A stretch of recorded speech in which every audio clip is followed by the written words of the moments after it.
land behind me is Chalons in northern France. Today, Chalons is in the heart of the Champagne region. But 1600 years ago, in 451 AD, it was the scene of one of the biggest and bloodiest battles in ancient history. I'm Matthew Settle. Nearly 500,000 men fought here as the Roman general Átila tried to halt the advance of Átila the Hun and his terrifying barbarian hordes. Hoje, com a tecnologia dos videogames, podemos visualizar como foi a batalha, o grande número de soldados, a formação das tropas em luta e como ela foi vencida. Veja o que os generais gostariam de ver agora em Batalhas Decisivas.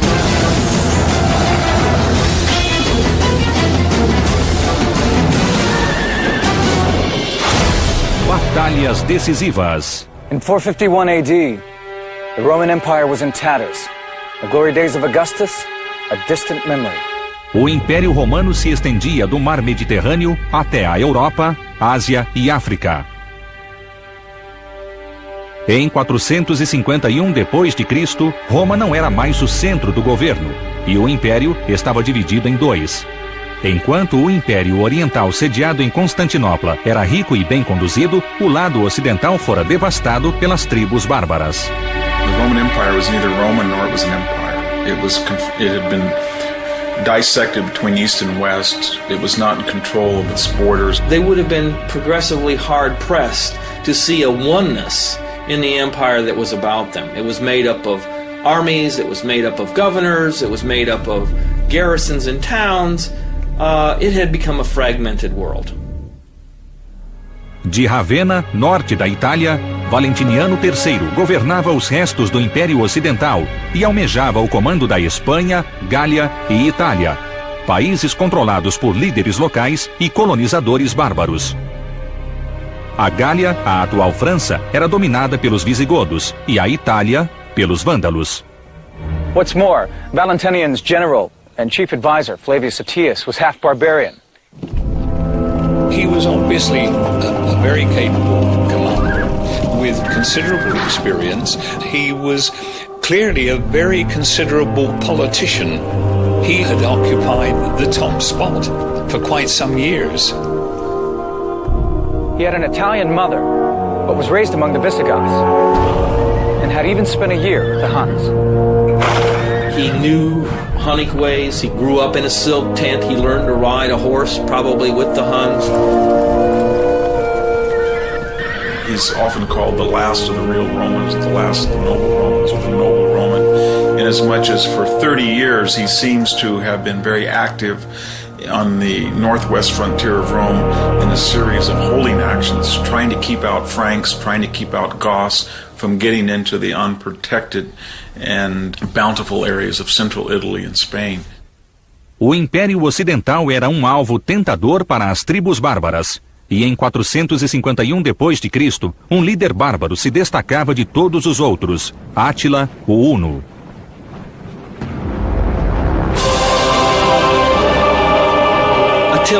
Átila is represented as the super barbarian. He was slightly graying, he was bent over, he was very muscular, probably entering middle age, squat, dark, swarthy person. Os Hunos eram cavaleiros das estepes asiáticas. Many of the Germanic tribes were Christians of some shape or form. The Huns were not. And, of course, Átila was described as being, quote, the scourge of God. Todos temiam os Hunos, e com razão. Em um ataque surpresa ao Império Oriental, eles deixaram para trás um rastro de destruição. São Jerônimo escreveu: eles cobriram a terra de sangue e medo, e não respeitaram credo, hierarquia, velhos ou crianças. By 450 AD, Átila was looking for his next target. The rich Eastern Empire was paying him an annual tribute of 2,100 pounds in gold to stay away. But the Huns couldn't live by plunder alone. They were nomads who needed to be on the move. Their very existence was predicated on constant motion. They had to find always new sources of plunder, always new sources of fodder, and to stay in one place would mean that they would literally eat themselves out of their locale within a matter of weeks. Átila voltou as atenções para o Ocidente, então governado por tribos rivais. Grande parte da Gália era controlada por Teodorico, o Visigodo, e Gaiserico, rei dos Vândalos, controlava parte da Itália. The two men hated each other. Things came to a head when Geiseric's son, who was married to Theodoric's daughter, cut her nose and ears off during an argument. Gaiseric saw a chance to destroy his rival. He encouraged Attila the Hun to invade Gaul and overthrow Theodoric. It was the opportunity Attila had been waiting for. The opportunity to divide and conquer. Átila thought that it offered a pretty good cost-benefit ratio. You could plunder it pretty easily, and the chances that you'd be killed or captured or punished were not very great. The Roman general Attius saw the writing on the wall. He knew the Huns well from having spent time living among them. He'd even been on friendly terms with Attila. So he knew that if Attila was allowed to conquer Gaul, he wouldn't stop until he'd swept south into Italy and completely destroyed the Western Empire. Attius knew that he would have to join forces with Theodoric's army to save the West. He couldn't defeat the Huns on his own. Though Theodoric was no friend of the Romans, he reluctantly agreed to fight alongside of them. Para Átila, a chance de invadir a isolada e rica Gália era irresistível. No ano de 451, ele cruzou o Rhino no comando de um exército com mais de 500 mil de homens, segundo os cronistas da época. The core of the Hunnic army was surely the Huns themselves. There's no way to tell how many people that means. My guess is surely not more than 10,000 effective Hunnic warriors. Mais impressionante que os números era a habilidade de dominar cidades, feito de poucos exércitos e povos bárbaros. Os hunos cruzaram a Europa, incendiando cidade após cidade. Cologne, Mainz, Metz, Strasbourg e Reims, até que em junho daquele ano, a tribo chegou a Orleans, e Aécio foi obrigado a detê-los antes que alcançassem a Itália. O general romano era o único obstáculo entre Átila, o Huno, e a tomada do oeste. Em 451, Átila, o Huno, espalhou a destruição e seguia rumo à Gália na companhia de seu exército. Enquanto isso, o comandante romano, Aécio, partia para Orleans com seu novo aliado, Teodorico, rei dos Visigodos. Não se sabe ao certo o tamanho do exército conjunto, mas historiadores acreditam que o número não superava os hunos. O exército chegou quando Sangibano, governador de Orleans, estava prestes a se entregar aos hunos. Era o início de uma sangrenta batalha. Sem medo de recuar e reagrupar as forças, Átila retirou seus homens das ruas e partiu para campo aberto. Já que o confronto era iminente, o líder preferiu travá-lo em um local onde os hunos tivessem total controle. O lugar escolhido foi o campo próximo à cidade de Chalons. Os hunos montaram um acampamento defensivo e se prepararam para aniquilar Aécio.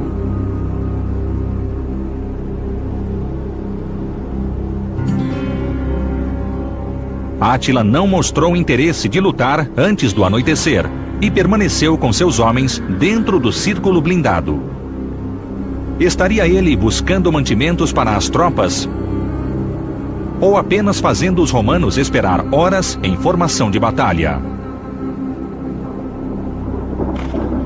Era quase noite quando a marcha finalmente começou.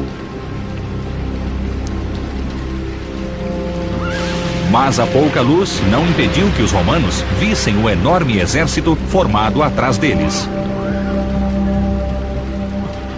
Attila's plan of attack was pretty simple, and that was to put the Huns themselves in the middle of the battle line and head as quickly and as directly across the field of battle and then tear apart the center of the enemy army. Átila e seus homens posicionaram-se no centro do campo de batalha.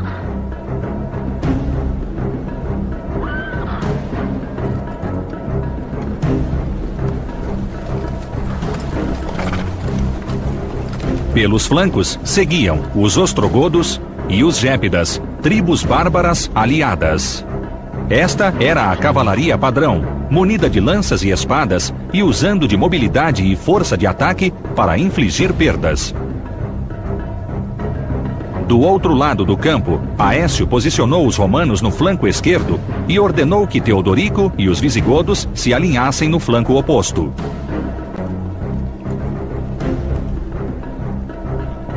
Para o covarde sangibano, restou o centro. Não foi surpresa quando Átila demonstrou que atacaria o ponto mais fraco da linha.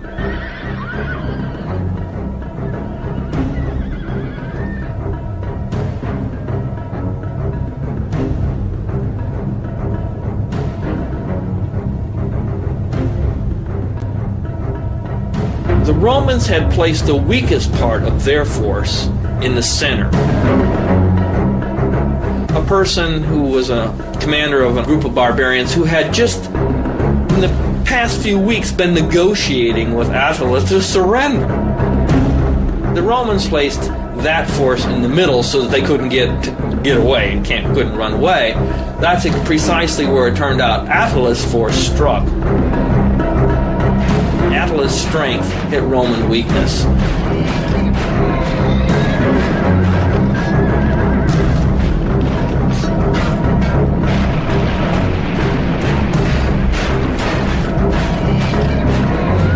Mas Aécio não era tolo. Seu plano era levar Átila para o centro. Dessa forma, ele quebraria o flanco esquerdo e a linha dos visigodos, e os hunos bateriam em retirada para o círculo blindado.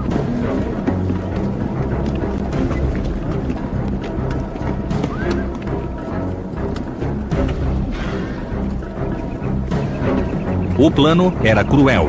Aécio estava pronto para arriscar a vida de Sangibano e seus homens em nome do Império Ocidental. Átila ordenou um ataque montado contra a linha romana. A Batalha de Chalons estava declarada. Os hunos se lançaram contra Sangibano, que do centro da linha ordenou a retirada das tropas. Mas foi seguido de perto pelos hunos.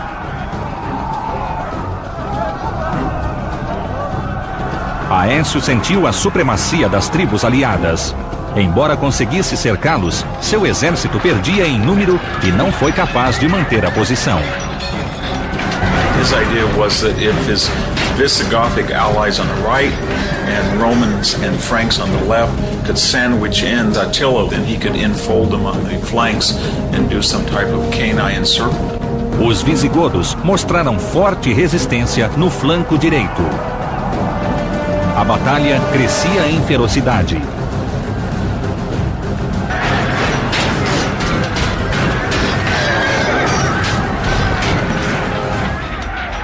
The casualties must have been staggering, although the numbers given in the sources are just for literary effect. But surely thousands of men were perishing that day. A massa de homens movia-se de um lado para outro e já não havia mais sinal de luz. Caso os hunos conseguissem voltar para o círculo blindado, os romanos dificilmente os atacariam no escuro. It was late in the afternoon, and it was getting dark. They fought until they couldn't see each other, and then the battle continued into the darkness. It was one of these battles without end.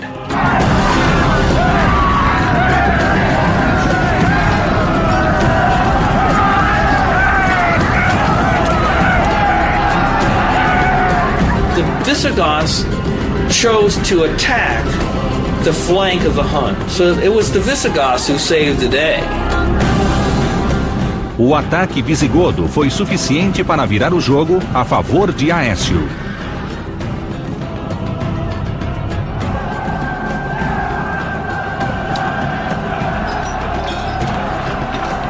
Átila passou a ser pressionado pelos dois lados e os guerreiros hunos perderam o espaço necessário para realizar suas manobras e se defender.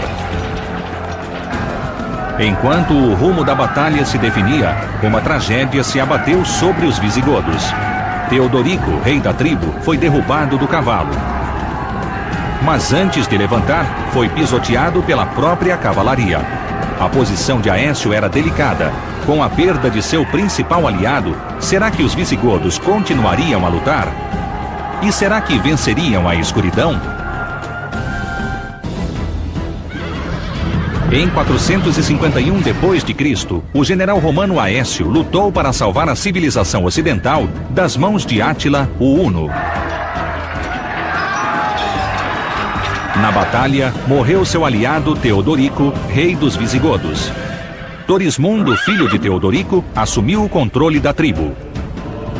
Felizmente para Aécio, a perda do rei despertou a sede de vingança dos visigodos. Os guerreiros investiram contra os inimigos e, de repente, era Átila quem sentia a pressão do combate. As perdas entre os hunos foram imensas. A fúria dos visigodos serviu de estímulo para os romanos, mas não havia tempo para explorar a vantagem. Com o cair da noite, a escuridão e o caos tomaram conta do campo de batalha. In the darkness, forces became detached. Aetius himself, much as Stonewall Jackson, got detached from his forces and was all but lost, and then found his troops. Na escuridão, Torismundo confundiu os hunos com seus homens e quase foi morto. Os visigodos estiveram perto de perder 2 reis no mesmo dia. Night battles are ferocious, and the thing is, you need to disengage, because you can't control the situation. Átila cogitou voltar para o acampamento. A escuridão salvou seu exército do extermínio, e agora havia 2 escolhas: encorajar seus homens para outro dia de batalha ou fugir para viver mais um dia. So in the worst hour of the Hunnish army's existence, when they were surrounded, they'd been defeated, what did Attila do? He deliberately screamed, yelled, he showed his masculinity, his fearlessness, and then he actually created a funeral pyre and threatened to immolate himself. So little did he value his own life, and so much did he value the reputation that he would die undefeated. Neither of these 2 great commanders, they didn't know what the casualties were that they had inflicted. They knew, however, that their own troops were terribly bloodied. These 2 armies had exhausted themselves. Aetius probably got little sleep. He was left with a real dilemma. On the one hand, he had the opportunity to crush Attila, once and for all. On the other, he had to consider the future security of the empire. The Visigoths had only supported him because of Attila's invasion. The Vandals were also unreliable. These tribes only stayed in line because of a Hun menace. Remove that and warfare could break out all over the West. There was the perception that maybe the destruction of the Hunnish army might embolden other tribes that are now our allies, but after the battle will be our enemies. De volta a Ravenna, centro do Império Ocidental, o imperador Valentiniano III temia que Aécio se tornasse o homem mais poderoso do Oeste. O povo o aclamava herdeiro dos antigos generais e deu-lhe a alcunha de último dos romanos. The next morning, it's essentially a stalemate. The Huns are in possession of their lager, and the Romans are in possession of the battlefield, which meant that the Romans won, but the Huns were still there. Registros históricos contam que Aécio tomou uma decisão somente no dia seguinte, diante de 2 fatos marcantes. Primeiro, o corpo de Teodorico foi encontrado e Torismundo foi proclamado o novo rei dos visigodos. Segundo, Átila demonstrou interesse em dar um fim ao impasse. Attila withdrew the next day because he realized that his army was in no condition once dawn rose and they saw that horrific carnage on the battlefield and tens of thousands of people had been killed. He realized he was in no position to press home the attack. Aetius knew his own personal standing was high. He had just beaten Attila the Hun, the scourge of Europe. But could he trust the Visigoths now that they had a new king? And what about Gaiseric the Vandal? The Hun invasion had been his idea. Aécio era o vencedor. Átila bateu em retirada e o oeste estava salvo. Com a vitória garantida, o general tentou estreitar as relações romanas. I think that what the battle did was it brought people together. It brought the military and political forces of the empire in the West together one last time. A vitória de Aécio sobre Átila em Chalons destacou o fator de decisão. Assim como esperado, os hunos deram início a outra campanha contra os romanos no ano seguinte. A tribo invadiu a Itália e deixou um rastro de destruição. Mas um contra-ataque romano às margens do Danúbio foi suficiente para levar Átila a um acordo de paz. Depois da Batalha de Chalons, o Huno contava com um escasso contingente militar para proteger suas fronteiras.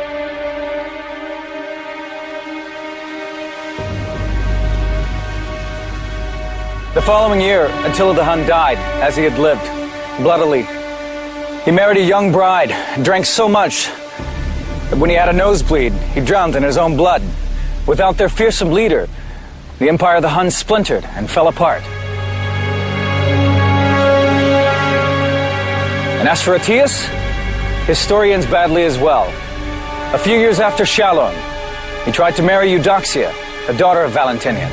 In a jealous rage, Valentinian stabbed him to death. The last of the Romans was killed by his own emperor.